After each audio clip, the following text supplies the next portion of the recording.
Bintou N'Daw Young was born in Senegal and has traveled across the world. Now she's bringing West African cuisine here to the Low Country with her own restaurant called Bintu Atelier. I talk one-on-one with Bintou for this edition of Quintin's Close-Ups. And if you haven't already, subscribe to my YouTube channel and like Quintin's Close-Ups on Facebook. Bintou N'Daw, welcome to Quintin's Close-Ups. Thanks for inviting me. It's an honor. Oh, I appreciate it greatly. I know that you're obviously in the middle of cooking because you're cooking a lot of West African cuisine for your restaurant, Bintu Atelier, which is located right there on Line Street in the middle of my home area where I grew up and was raised in for many, many years, Charleston East Side. So tell me, Chef, what's new, what's now? It's a special neighborhood for me. I heard a lot about this neighborhood. And I was like, you know what? Exactly why I want to be here. Yeah, and we appreciate you being here. Absolutely. So tell me, what's new, what's now with your restaurant being right there on the east side of Charleston? Yes. Well, it's like we're going to our first year. We didn't do any grand opening or anything because we really didn't know where we was going at the beginning. All I knew is that just never could find African food. When I'm talking about African food, it's of course really vast. I'm talking about West African food in Charleston, and I was really amazed knowing the history and having done a lot of work with a lot of Gulagichi chefs like BJ Dennis, which I started working with him when I first came in Charleston, and I got introduced to the Gulagichi culture, and I was like, wait a minute, this is Africa. This is where it all started. Like I thought soul food was a representation of Black food, but it is not. Gulagichi food is the source and the roots of any other kind of food we can really find in the South. So finding all the same ingredient like black eyed pea, okra, of course the rice and the method of cooking, like a one pot meal, even if it's in the middle of the wood or anything, like we'll be able to make a fire and make a really beautiful meal with what we have around. And so I thought Charleston needed that. I thought I will be not the best, but I will be a person maybe that had a better eyes to present it, because I'm from culinary school, also work in French culinary and do all those things, but I just really needed to go back to my roots, so I'm using all the technique that I learned also, but I also kind of blend the traditional African food, Afri-food way. So I kind of give up the bad things that we might find in Africa, like they use a lot of Magic Cube and MSG and all those really high sodium products that came down the line. So I'm doing my basically sauces exactly like a French will do, like a beautiful bouillon where a lot of flavor and a lot of natural ingredient, using all the product and of course all local product. I don't have a freezer, so I get everything fresh from and if it's none, it's none. And when I get my fish, there's no fish, it's no fish. But I want everything fresh and I want everything local. Oh, that's amazing. And what I want to ask you this, what is the biggest difference about the Gulagichi culture from the time you came to Charleston to right now? The biggest difference? You mean the culture in the city, like not only the food? Like, yeah, exactly right. Yes, ma'am. Okay. No, I feel like the new generation really embracing this past, and I mean, thanks to a lot of people that start with food and also culture, singing and festival, Gulagichi festival.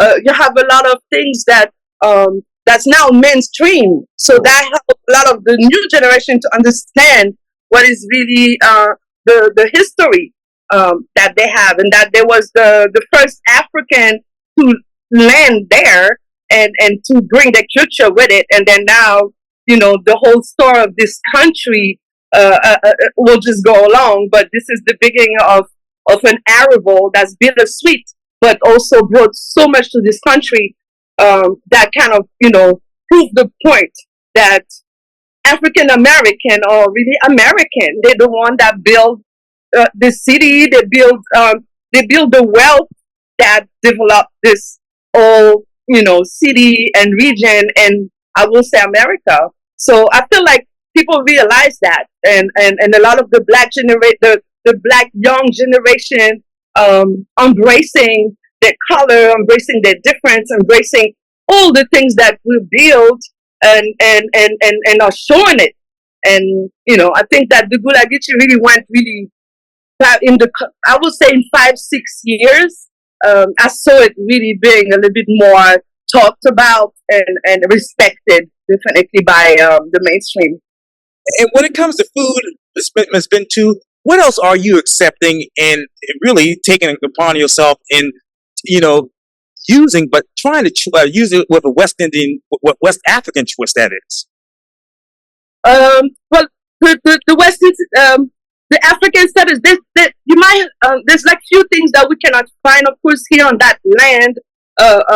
Like dawa dawa, which is a seed that's come from West Africa, and it's like a really umami flavor. That's something that almost stinky, but it's a fermented seed that we use to bring flavor. We have palm oil. You have the palm everywhere, but that kind of palm is growing in the tropic, and we use the oil, and the oil is really, really good for you. It had a really bad reputation coming from other places like Malaysia and Asia. And a lot of people are talking about palm oil like it's a really bad thing. But palm oil, I still believe that black people was eating roots and was eating palm oil and all the things that we had on our land was what make us strong. And I feel like we still have that in our DNA. So if we'll change maybe a little bit the way we eat and better oil and use really product that we could find in Africa that will maybe revive something in us and make us healthier.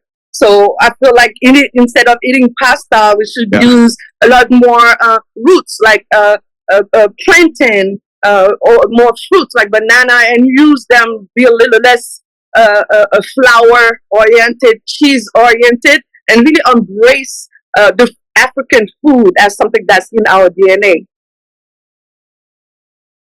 What is the state of food as you know it? What is the state of food? As you know it, yes, ma'am, from your perspective. Well, I feel like now, I think TV help a lot. To make food like a big thing. Now you have shows and you have young chef that's 15 years old that never run a kitchen, but they call themselves chef. So they have a lot of there's a lot of things that really changing food wise. I think Charleston is kind of a maker now. A little bit. I think it has New Orleans almost. Yes. And I think we're at the right city to really explore all those areas of food. So it's time now in Charleston being more inclusive, not only for Chinese food and Italian food and everything, but just African food, gula. You have a lot of country of Africa that will be represented, I'm sure, one day in Charleston, like Ethiopian or Kenyan, and there's a lot of different culinary aspect of Africa that's not represented yet, but that's the beginning for now. What part of the aspect of the West African cuisine that is that you want to bring or even educate people more about here in Charleston?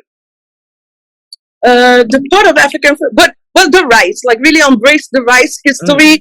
The way we cook rice, you have many way of many different rice. We have to use all the rice. We use the mingling of the rice. We use the rice flour.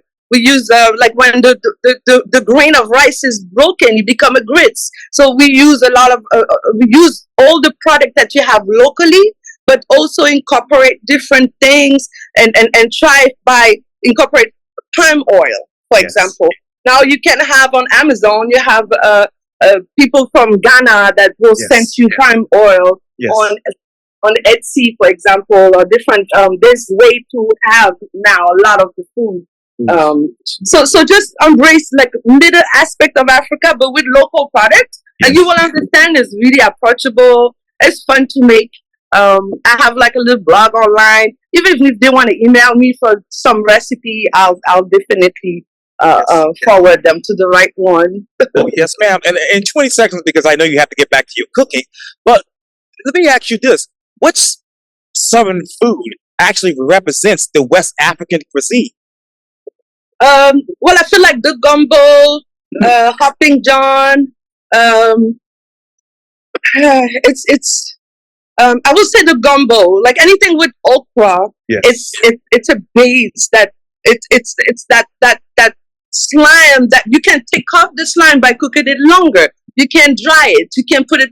We use it as powder. We have like powder that thicken our sauces, where you cannot tell it's okra in it. It's this powder okra, and you just kind of make it thick like you will do with flour. Right. But same thing. Flour is from here. Flour is an inflammatory for a lot of people. Gluten is really is something that's not recommended for a lot of people now. So we can change and start using plantain flour, rice flour, different things to our diet, and definitely go away a little bit away from fried food, which is lovely. I want fries every day from breakfast to lunch, but like really just like to have fresh fish.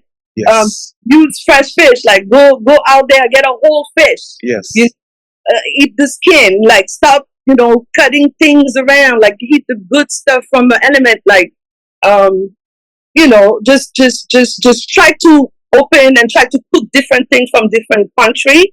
Right. Will help us to really diversify our way of eating and learn our body and how to react to those things.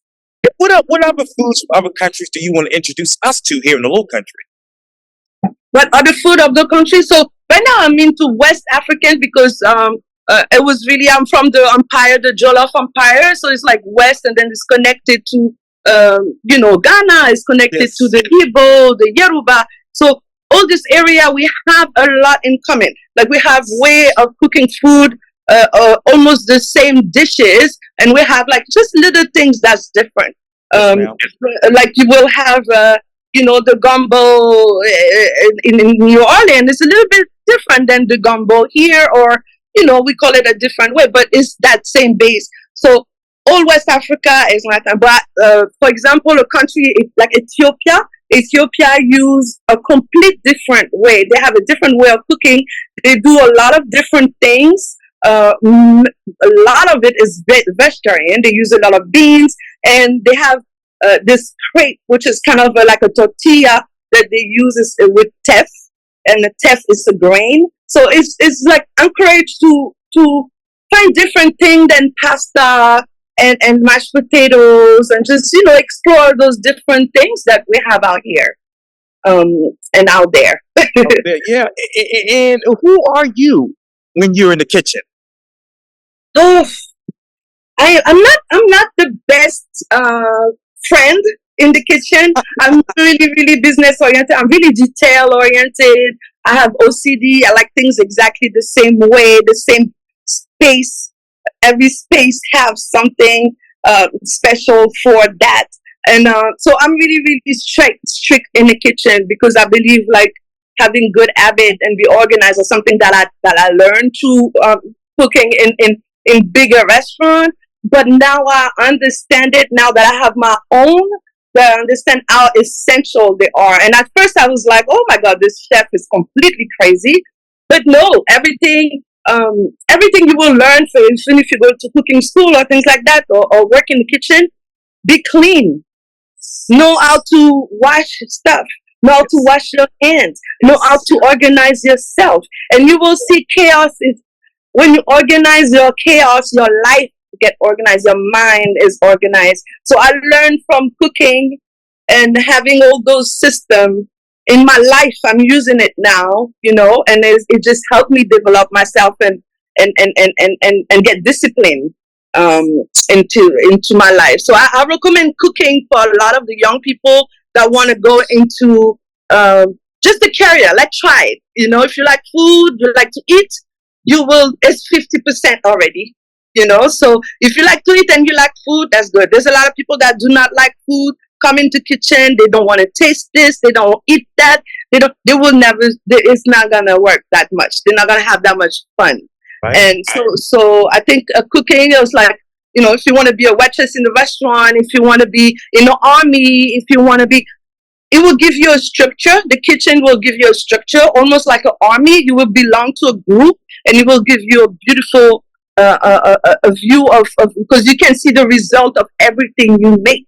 Yes. And this is something so beautiful to see when you create something and you can see it and people smile and look at you like, this is so good. And you just stroke your ego, of course, because we need it. But you know, you will go on and be even more prouder of yourself and try to be even better. Yeah. So that's cool. And quickly, what do you want to create next? Well, I would love to incorporate. My love is music.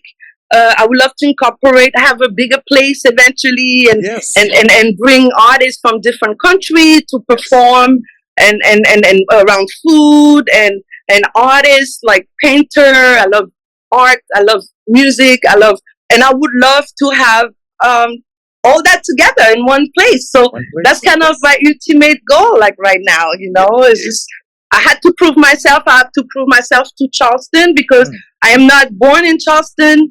I fell in love coming, a lot of it. I know a lot of the history, but I'm humbly not from Charleston, but I respect the whole history. And I feel like my ancestor left my country to come here. So they was taken from a port where I'm born, which is Saint Louis in Senegal. So we have a port where the slave used to be, transported to Charleston. So I feel like it was connecting the dots. And I feel like that's why it makes sense to me now that we have to reconnect. And that's the only way. And if it's food and music, why not? It's beautiful. Yeah, absolutely, absolutely. And quickly, I know where you're located on the east side of Charleston, but can you tell me and the viewers where you're located if they want to come and dine with you? Yes, okay, so we east side downtown, on Line Street. 8 Line Street is on Line Street in Hanover. It's a little sign called Bintu Atelier. It's no flashy. You will not find big light and big thing going on. It's really intimate. But come true. We really open only from Thursday, Friday, Saturday, and Sunday, and for lunch, for dinner. And then we do private party. We do a lot of birthdays. We have a beautiful room that can accommodate from like 2 to like 20 people. And just experience. I think you gotta experience as many things you can in your life. You might not like what I do, but you know what? You might go to another African restaurant and you find something else that you like. So don't come with the super high expectation. Just come, I'm doing something really traditional where I'm using only traditional flavor. And then, of course, you have a lot of people that will go into a modern, more approachable way. But I really, really want to start with the roots. So you might taste things that you never taste before, but go for it. Go for it. You won't say that. Oh, absolutely, absolutely, and we're happy to have you here in Charleston, and we wish you nothing but success there on the east side of Charleston. But for now, Bintou N'Daw, thank you so much for your time, and again, welcome to Quintin's Close-Ups. Yes, bye. Thank you. Thank you, appreciate it greatly.